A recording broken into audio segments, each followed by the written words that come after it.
चलें जी। हाजिर हूं मैं दूसरे क्वेश्चन के साथ और मैं उम्मीद करता हूं कि इस क्वेश्चन को मैं सही तरीके से और अच्छे तरीके से सिंप्लीफाई कर लूं और बताऊंगा कि ये क्वेश्चन कहाँ से लिया गया है और उसके एग्जाम्पल साइंस से और सोशल स्टडीज के साइंस से भी दे सकता हूँ। तो और भी मैं दे सकता हूँ बट ये आपको इजी समझ में आ जाएगा। बट वो लोग जो अभी भी चाहते हैं कि ऑनलाइन क्लासेस में एनरोलमेंट चाहिए, पेडागोजी जो 13 सेशन है साइकिल उसका 2-3 का, तो आप मुझे व्हाट्सअप करें, मैं आपकी क्लासेस को अरेंज कर लूंगा एंड आई एम श्योर आपका रिजल्ट आपके मुताबिक आ जाएगा ना। तो चलते हैं क्वेश्चन की तरफ और मैं स्क्रीन शेयर कर दूं। इस क्वेश्चन को मैंने कंबाइनली उसको डिस्कस किया था बट आज मैं इसको डिटेल में मैं करने जा रहा हूँ। तो चलें जी। मैं उम्मीद करता हूँ कि अब आप लोगों को जो विजिबिलिटी का जो इश्यू होगा ना वो नहीं होगा। तो चलें जी, क्वेश्चन को हम समझ लेते हैं। ये क्वेश्चन दिया गया है। पहली बात ये समझें कि जब हम ऑब्जेक्टिव्स डिजाइन करते हैं ना, तो इन चीजों को फोकस हम रखते हैं कि हम ऑब्जेक्टिव्स को कहाँ से कहाँ तक पढ़ाना है। तो जो ऑब्जेक्टिव का पैटर्न होता है, हम हमेशा सिंपल से कॉम्प्लेक्स की तरफ लेके चले जाते हैं।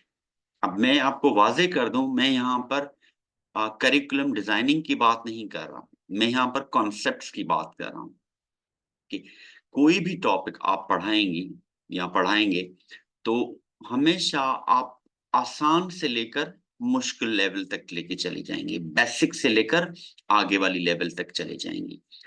अब ब्लूम्स टैक्सोनॉमी भी ऐसे ही डिजाइन किया गया है, उसकी कॉग्निटिव ना सिंपल से लेकर कॉम्प्लेक्स हाई ऑर्डर थिंकिंग तक है जो। अब ये कह रहा है कि भाई आप लोग जब ऑब्जेक्टिव डिजाइन करते हैं तो उसकी हिरारकी में आप लोगों को दे रहा हूं, उसके 3 पार्ट्स उसने दे दिए हैं कि आप बताएं कि इनका ऑर्डर किस तरीके से होगा। हम मैं आपको ऑलरेडी इसका कॉन्सेप्ट में दे चुका हूं। इन्होंने 4 ऑप्शंस दिए हैं कि जनरलाइजेशन, फैक्ट्स और कॉन्सेप्ट के बारे में।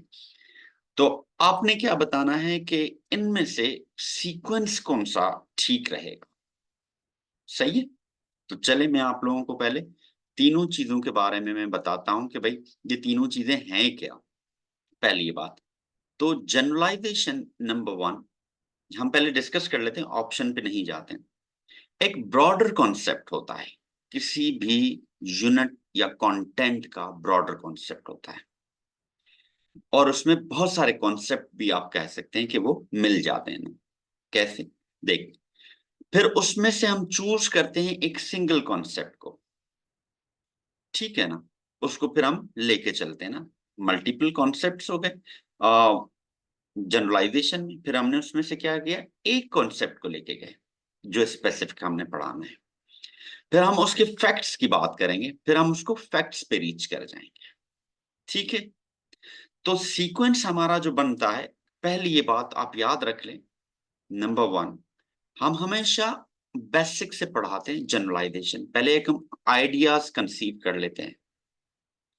दूसरा, हम उस आइडियाज जो मल्टीपल कॉन्सेप्ट्स में है, एक कॉन्सेप्ट हम चूज कर लेते हैं, ठीक है। तीसरा, हम क्या कर लेते हैं, उसमें से हम फैक्ट्स पे पहुंचना होता है। मींस हम जो लिखते हैं ना at the end of the lesson के the students will be able to, अब विल बी एबल टू वो फैक्ट में आ जाएगा आपके। वो कहां से जनरेट हुआ, वो जनरलाइजेशन से हुआ, उसको नैरो डाउन करके आपने कॉन्सेप्ट बनाया, कॉन्सेप्ट पे आप फैक्ट पे पहुंच गए, ठीक है। पहली बात तो आंसर तो आप लोगों को मिल गया।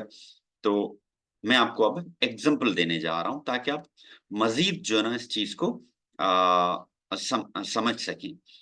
तो मैं दोबारा स्क्रीन शेयर करता हूं और ताकि आप इसको आराम से इस चीज को समझ लें। मैं इसको ऊपर जाता हूं। तो पहली बात, जनरलाइजेशन कॉन्सेप्ट, ये वाला जो ऑप्शन है ना, हाँ ये वाला जो ऑप्शन है, इसको हम करते हैं कि भाई ये, ताकि आप लोग ये ना बोलें कि सर आपने आंसर तो दिया ही नहीं है। आंसर मैं सर्किल बाजूकात में कर देता हूँ, आप उस पे वर्डिंग में भी चले जाएं तो वो उसमें मैंने सर्किल कर देता हूं, तो ये आंसर इसका चीज का आ गया। चलें जी, अब आपको मैं एग्जांपल देता हूं। तो पहली एग्जांपल मैं आप लोगों को देता हूं उसमें से सोशल स्टडीज में से। अब नंबर वन, ये जो उसका सोशल स्टडीज का जनरलाइजेशन में कॉन्सेप्ट, मैंने जनरलाइजेशन में मैंने क्या लिया उसका, सॉरी जनरलाइजेशन मैंने क्या ली, डेमोक्रेसी प्रोटेक्ट्स ह्यूमन राइट्स और ऑल ह्यूमंस राइट। ये देखो ब्रॉडर एक कॉन्सेप्ट हो गया, ब्रॉडर एक स्टेटमेंट हो जाती है जिसको हम बोलते हैं एक जनरल स्टेटमेंट, एक जनरल अब इस स्टेटमेंट के हिसाब से तो अगर हम पढ़ाना चाहें तो पता नहीं कितनी हमने जो है ना वो चीजों को पढ़ाना पड़ेगा।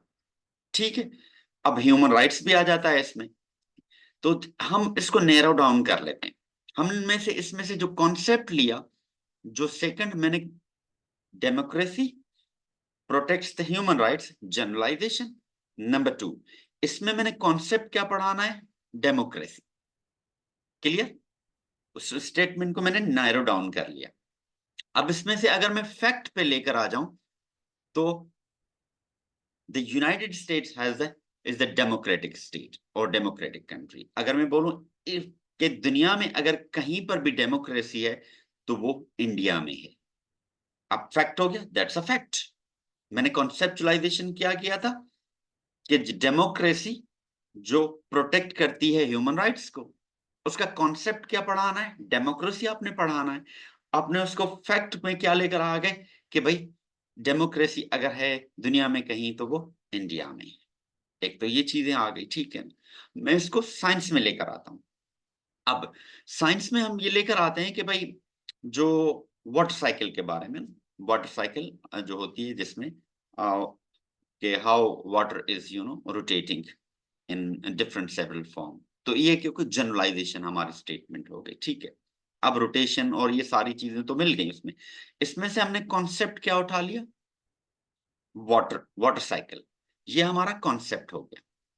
अब उसको हमने लेकर आना है कि भाई वाटर साइकिल के उस कॉन्सेप्ट को लेकर आ जाते हैं, तो फैक्ट क्या हो जाएगा इसका, इसका फैक्ट ये होगा कि जो वाटर साइकिल में जो एवोपरेशन ऑफ वाटर होती है ना, वो लेक्स और ओशंस में होती है।